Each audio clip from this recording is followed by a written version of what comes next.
Have you ever had one of those moments where life gives you an instruction that makes absolutely no sense? The kind of message that stops you mid-step, raises your eyebrows, and makes you wonder if you heard it right. God said, don't put salt in this dish today. At first, it sounds strange, almost trivial, but sometimes the smallest instruction carries the loudest lesson. Sometimes the thing we're told not to add is exactly what forces us to taste what we've been ignoring all along. And today, I want to take you into that moment, not to talk about seasoning, but about obedience, patience, and the courage to trust when the direction feels confusing, inconvenient, or completely counterintuitive. Because maybe the breakthrough you've been waiting for is hidden in the dish. You're reluctant to change it. When you hear a phrase like God said, don't put salt in this dish today, your first instinct is probably confusion. You pause, maybe even laugh a little, because it sounds like the kind of message that doesn't carry any real weight. But then it lingers in your mind longer than it should. It follows you through the room. It sits on your shoulder like a stubborn reminder. And you start to wonder why something so small would even matter. That moment right there is where trust begins, not the big dramatic moments where everything is falling apart or everything is going perfectly. Trust begins in the tiny instructions that feel unnecessary, inconvenient, or completely out of place. The kind of instructions that don't come with context or explanation, the ones that disrupt the rhythm you're used to. And this is where most people struggle, because we love clarity, we love certainty. And we love being able to predict what comes next. But sometimes the message you receive isn't meant to make sense immediately. Sometimes it's meant to slow you down just enough to reveal something you've been too busy or too comfortable to notice. When you're told not to add salt, it forces you to confront the question you didn't even think to ask, why did I assume it was needed in the first place? That's how life works. Most of us operate on autopilot, sprinkling metaphorical salt on situations because we've always done it that way. We react, we adjust, we compensate, we mask things, we season over pain, over disappointment, over fear, over discomfort. We keep adding flavor to things that actually need to be experienced in their raw, unfiltered state. And when God says, don't add salt today, it's a pause, not a punishment. It's an invitation to observe instead of modify, to witness instead of manipulate, to understand instead of control. Maybe the dish wasn't supposed to taste good today. Maybe it wasn't supposed to feel comfortable, familiar, or predictable. Maybe the discomfort was the lesson you've been running from. Think about all the times you've intervened in your own process too early.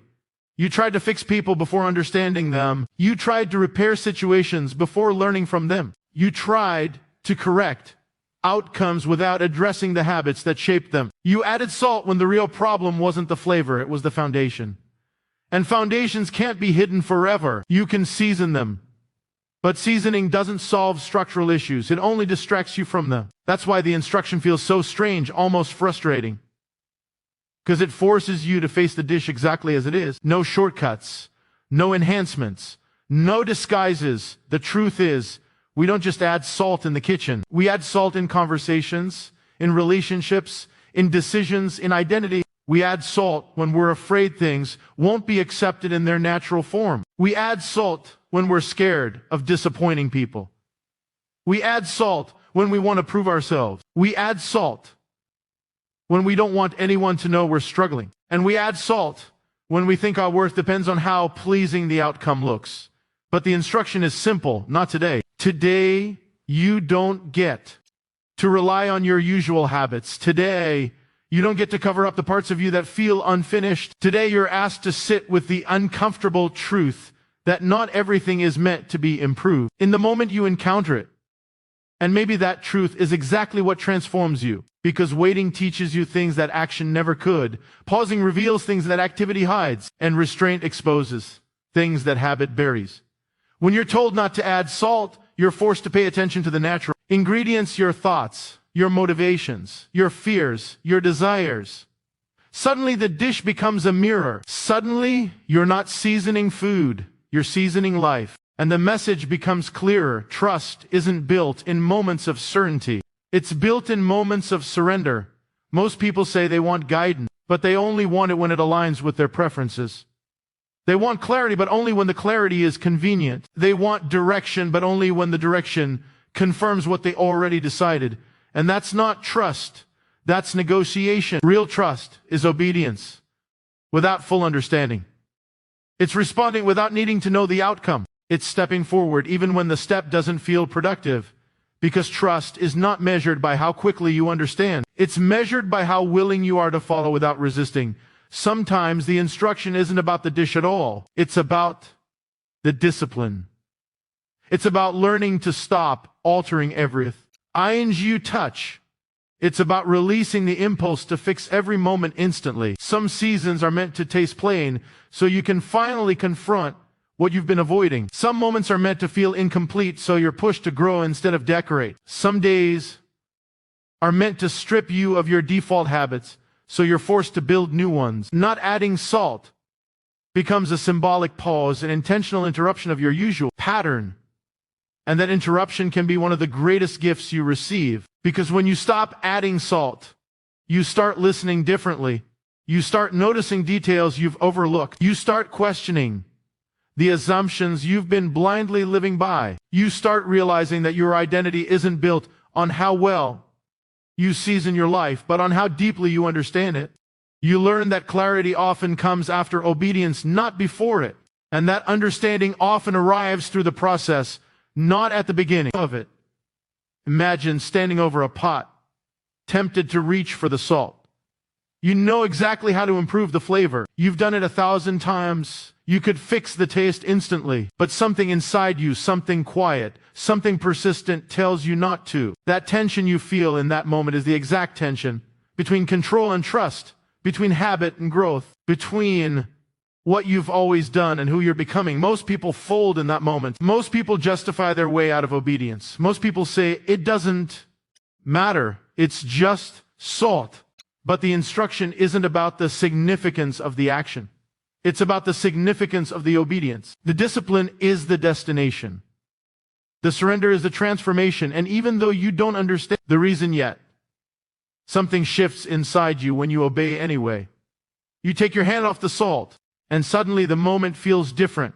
You feel aware, alert, sober, conscious. You feel yourself slowing down, thinking deeper, listening closer. And that shift expands into other areas of your life. You start wondering where else you've been adding unnecessary salt, where else you've been interfering, controlling, compensating, manipulating outcomes out of fear rather than trust, where else you've been masking instead of healing, where else you've been decorating instead of growing. That's the power of a strange instruction. It reveals things that predictable instructions never could. It disrupts your automatic reactions. It forces you to confront your own impulses. It teaches you that not everything needs your intervention. Some things need time. Some things need stillness. Some things need a moment of observation before action. And some things, perhaps the most transformative things, require you to step back entirely so you can finally see what's happening beneath the surface. Consider how many breakthroughs you've delayed by adding salt too early. How many lessons you've postponed by trying to sweeten the discomfort. How many opportunities you've ruined by seeing outcomes that weren't ready. How many relationships you've strained by trying to fix things before understanding them. How many internal battles you've prolonged by avoiding the rawness of your own emotions. Sometimes the dish needs to taste exactly how it tastes so you can finally recognize the root issue. Sometimes the bitterness isn't a mistake. It's a message. Sometimes the blandness isn't a flaw, it's a mirror. And sometimes the lack of flavor is the only way to discover the ingredients you've been missing. There's a quiet kind of strength that forms when you obey without understanding. It's not loud. It's not glamorous. It's not the kind of strength people celebrate publicly. It's the strength that grows in private moments when no one is watching. It's the strength that forms when you trust a direction that doesn't make sense yet.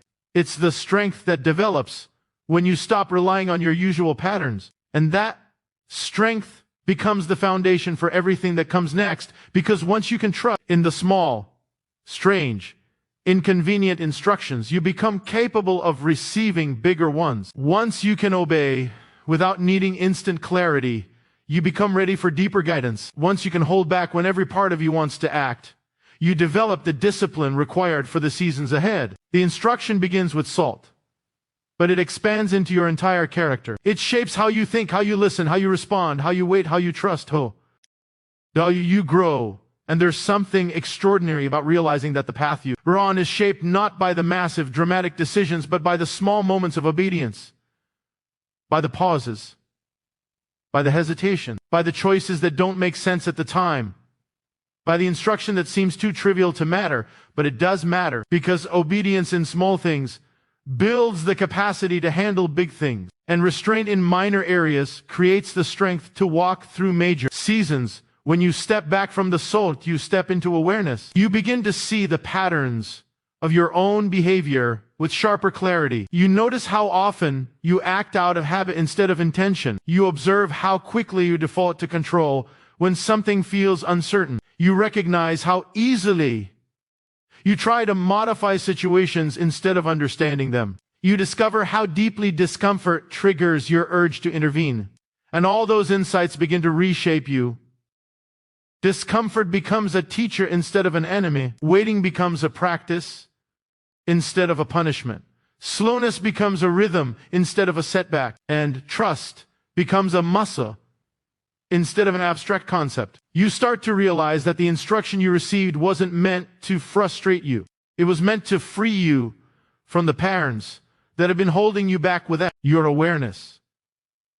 Because you can't grow if you're always seasoning over the truth. You can't evolve if you're always fixing things too quickly. You can't transform if you refuse to sit with what's uncomfortable. And you can't receive new direction if you're constantly relying on your old patterns. Not adding salt becomes a symbolic act of stepping away from your default mode and stepping toward a more intentional, patient, aware version of yourself. The dish may not taste how you want it to. The moment may not feel satisfying. The process may not feel familiar. But trust doesn't require comfort, it requires surrender. It requires listening. It requires slowing down long enough to see what you've been missing. And it requires believing that the instruction carries purpose, even if the purpose hasn't revealed itself yet. Not adding salt today might mean letting someone speak without correcting them. It might mean taking a step back instead of taking control. It might mean allowing a situation to unfold instead of pushing it forward. It might mean letting a moment feel incomplete instead of forcing closure. It might mean accepting silence instead of filling it. It might mean holding your tongue when you want to defend yourself. It might mean letting the process teach you instead of rushing to teach yourself. And in every one of those moments, you grow in ways you never could if you kept adding salt. The instruction becomes a doorway into patience. A doorway into awareness, a doorway into self-control, a doorway into deeper trust. And as strange as it feels, the more you walk through that doorway, the more you realize it's and there all along, waiting for the moment you'd finally slow down enough to see it. The dish in front of you isn't the lesson. It's the setting where the lesson unfolds. The real transformation is happening inside you. In the space between impulse and obedience, in the tension between habit and growth. In the moment you choose trust over control, that choice shapes you, it molds you, it reveals who you're becoming. And as you stand there, resisting the urge to reach for the salt, something profound begins to form. A different kind of strength, a quieter kind of confidence, a deeper kind of clarity. It doesn't come through understanding the instruction. It comes through following it. It comes through trusting that the one who gave the instruction sees further than you do, understands deeper than you do, and guides with more intention than you realize. And because of that, the dish doesn't need salt today. It needs your obedience. It needs your stillness. It needs your willingness to surrender control long enough to let the lesson reveal itself through the rawness of the moment. Restraint is one of those words that feels heavy at first, like it asks more of you than it should. Most of us associate restraint with limitation, with being held back, with missing out, with giving up pleasure or opportunity. It doesn't feel motivating. It doesn't feel exciting. It feels restrictive, almost punishing. And yet, if you look closely, restraint is one of the most powerful tools for discovering purpose. Because when you stop acting impulsively, when you stop chasing every desire, when you stop reacting to every temptation, something shifts inside you. There's a pause, a silence, a moment where clarity can enter, and that's where purpose is born. The very act of holding back, of delaying gratification, of resisting instinct, saying no when you want to say yes, is not about deprivation. It's about focus. It's about learning to direct your energy toward what actually matters, instead of what feels urgent, convenient, or immediately satisfying. Purpose lives in that space, in the tension created by restraint, not in the ease of indulgence. Think about it. Every time you felt restless, every time you felt unsatisfied, every time you've wondered why life feels scattered, the common factor is that there was no restraint. You were pulled in every direction, reacting to every impulse, following every distraction. And in that chaos, purpose is impossible to see. You can't understand the shape of the path if you're constantly veering left and right.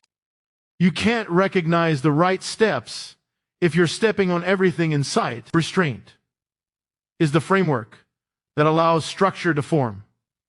It is the deliberate pause that allows direction to emerge. It is the conscious decision to avoid what is tempting but unnecessary so that what is essential can be revealed. And yet, learning restraint is not easy because it goes against instinct. It goes against the part of us that wants immediate satisfaction, quick fixes, instant feedback, and validation. It forces discomfort, and that discomfort is precisely the signal that transformation is occurring. Purpose and restraint are inseparable because purpose always demands attention, and attention is rare when your impulses are in control. Restraint trains your attention.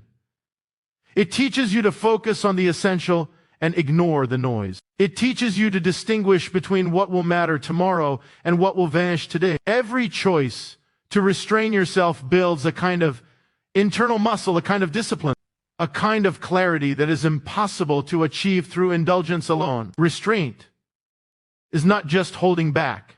It's creating a space where your higher priorities can breathe. It is the intentional shaping of your own life so that your actions reflect meaning rather than mere reaction. And purpose grows in that space.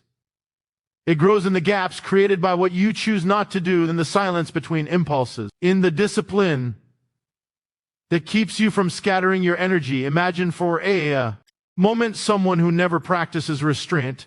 Every desire is acted upon immediately. Every impulse becomes a decision. Every whim is followed. At first, it may feel exhilarating. There is freedom in acting without barriers, and there is satisfaction in immediate gratification. But very quickly, the thrill begins to fade. Impulses clash, chaos multiplies, and energy is wasted on trivial matters. The person may achieve short-term pleasure, but long-term clarity is impossible. They never pause long enough to understand what truly matters. They never step back to see the bigger picture. They never develop the awareness needed to find purpose, because purpose requires perspective, and perspective requires restraint. Restraint allows you to step outside the noise of your own desires and observe life with the intentionality that is necessary for meaning to emerge. This is why restraint is so often counterintuitive. We naturally associate action with progress. We feel like we have to do more, say yes more, reach more, push more, and in many ways, action is essential, but only when it is guided by purpose. Restraint is what ensures that action is guided. Without restraint, action is chaotic. It is scattershot. It may produce results, but those results are shallow and often temporary. Purposeful action, the kind that shapes your character, your future, and the impact you have on the world, emerges only when action is tempered by restraint. The choice to pause, to hold back, to delay, to resist, to deny the easier path, allows the deeper path to emerge. The very act of restraint forces reflection, and reflection is what allows you to see the invisible lines that connect actions to outcomes. It is the bridge between impulse and intentionality, between desire and fulfillment, between chaos and meaning. The paradox of restraint is that by holding back, you actually gain power. By delaying gratification, you increase satisfaction. By saying no to some things, you say yes to others. Restraint is not limitation, it is expansion. But the expansion is subtle. It doesn't feel like freedom at first, because it requires patience. It requires endurance. It requires trust in the process, trust in the unseen, trust in the long-term vision rather than the immediate comfort. And this is where purpose is revealed. In the moments when restraint feels hardest, when your impulses are strongest, when temptation is loudest. Those are the moments that test your alignment with what truly matters. Every time you resist the immediate for the sake of the meaningful, you strengthen your connection to your purpose. You teach yourself what is important, what is secondary, and what is noise. And you discover that purpose is not a distant goal, it is an awareness cultivated moment by moment through the discipline of restraint. When you embrace restraint, life becomes an experiment in precision. You start noticing which actions, words, and thoughts actually add value and which ones distract. You learn to calibrate your behavior so that it aligns with your intentions. You learn to recognize your impulses without being ruled by them. And that recognition is the beginning of mastery. Mastery over oneself, mastery over one's choices, mastery over the chaos that surrounds you. Purpose is inseparable from this mastery because purpose demands that your energy is directed, your time is invested, and your attention is controlled. Without restraint, all three are scattered. With restraint, all three converge, and clarity is inevitable. Restraint is not just about avoiding what is harmful. It is about intentionally choosing what is right. It is not about restriction. It is about redirection. It is not about emptiness. It is about creating a space where meaningful action can occur. When you refrain from adding salt, metaphorically speaking, when you choose not to act on every impulse, when you step back from indulgence or distraction, you create a clean canvas. And on that canvas, purpose can be painted without the noise of unrestrained impulses, without the clutter of instant gratification. The true picture of your intentions begins to appear, and purpose, which was once invisible, becomes undeniable. This is why restraint feels uncomfortable in the moment, because it asks you to sit with tension. It asks you to feel desire without satisfying it immediately. It asks you to accept incompleteness without filling it artificially.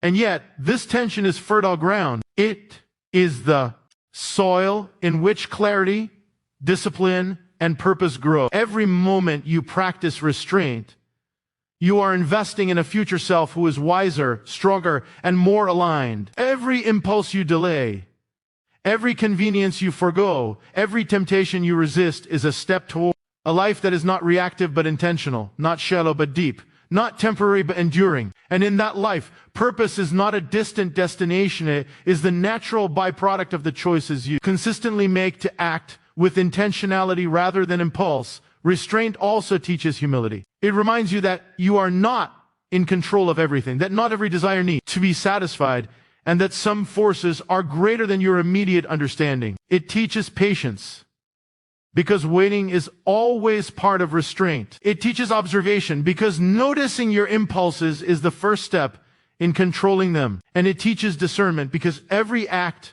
of restraint requires evaluating what is essential and what is secondary. Without restraint, these lessons remain hidden. With restraint, they shape your character. They form the inner compass that guides every decision, every action, and every response, allowing purpose to emerge as the guiding force rather than random chance or fleeting emotion. Consider restraint as a form of listening. When you resist the urge to act immediately, you create space to hear what life is teaching you. You begin to understand that not every need is urgent, not every desire is critical, and not every moment requires intervention. You begin to hear the subtle cues that point toward purpose.